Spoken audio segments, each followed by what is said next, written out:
Chapter 19 of Mental Fascination. Recording by Celocent.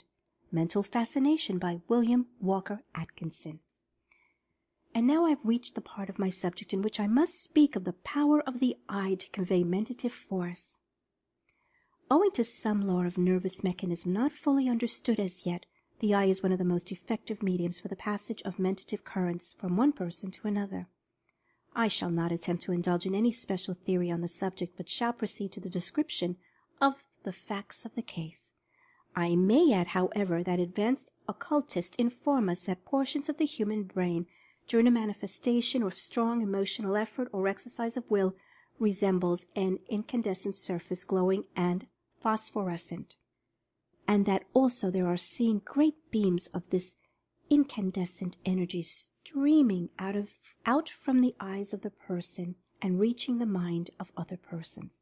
And more than this, these beams of energy transmit mental states, thoughts, etc. of the person, just as scientists have found that beams of light will carry waves of electricity, and have thus been able to send telegraphic and even telephonic messages over such beams of light.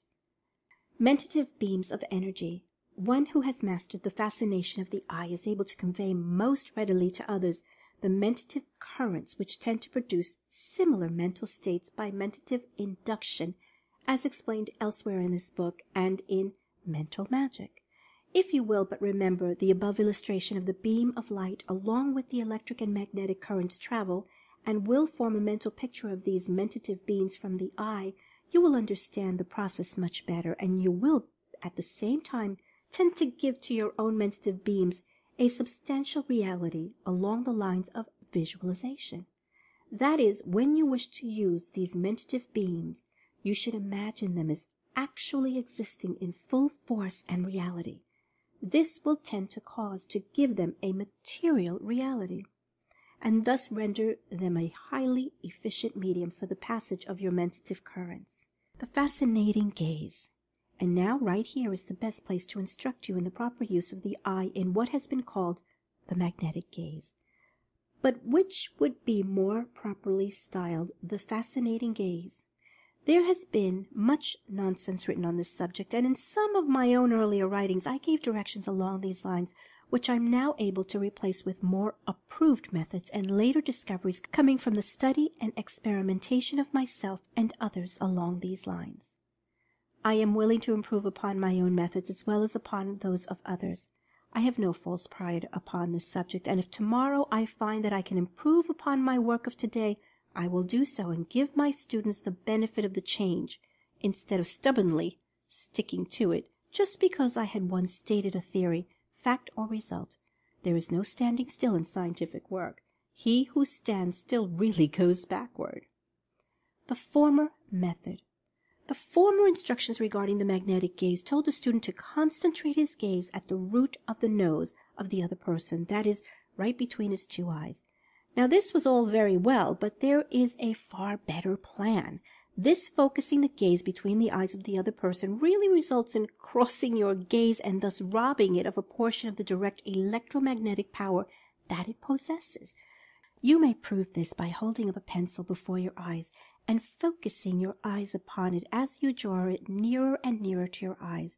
The nearer you get to the pencil or to the other person, the more will your gaze be crossed and the effect impaired.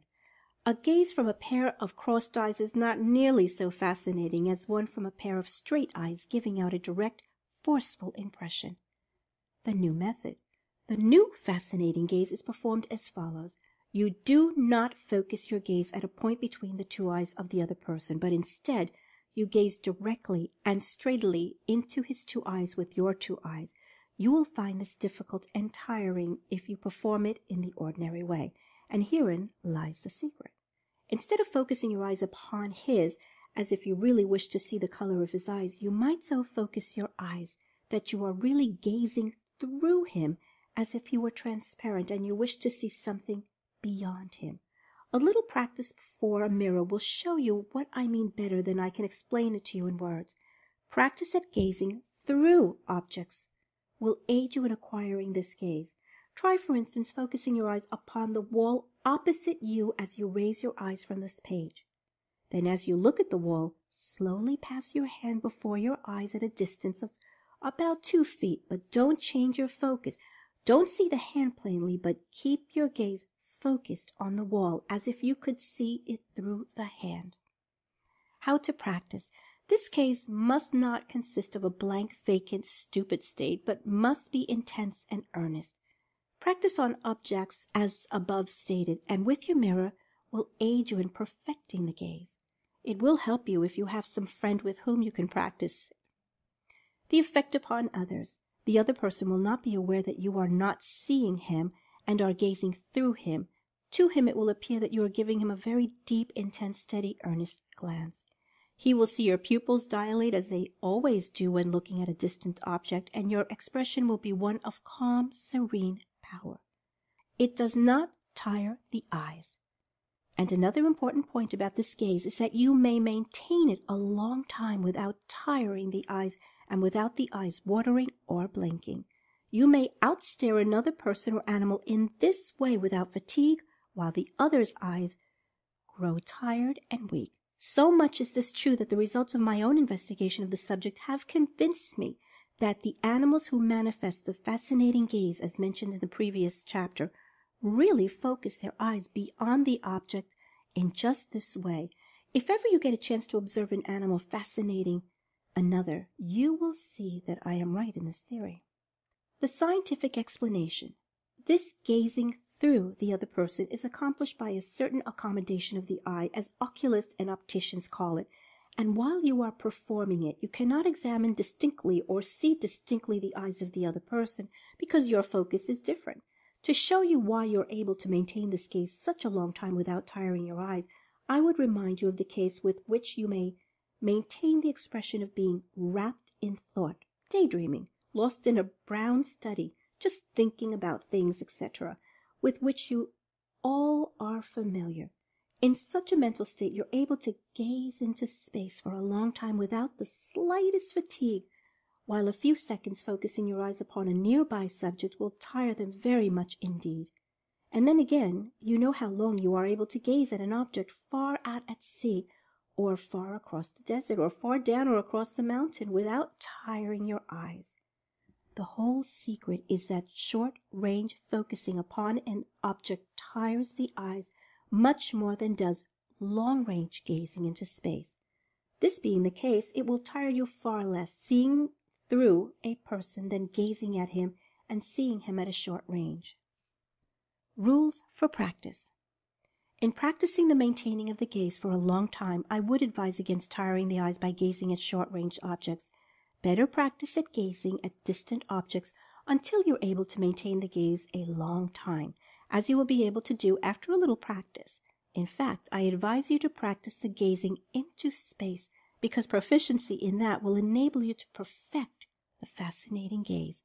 After you have practiced this gazing through method a bit, you will be able to look at an object a couple of feet away and gaze right through it, and that is, you will not consciously see it objectively, although apparently staring hard at it.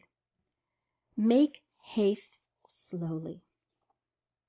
Avoid all exercising, tiring the eyes, and proceed slowly, working from trifling successes to more important ones.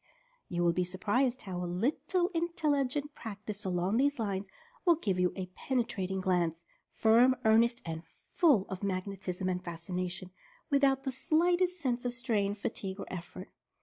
You have long wished for such an expression. Here it is for you. End of chapter 19. Recording by Cielo Sent.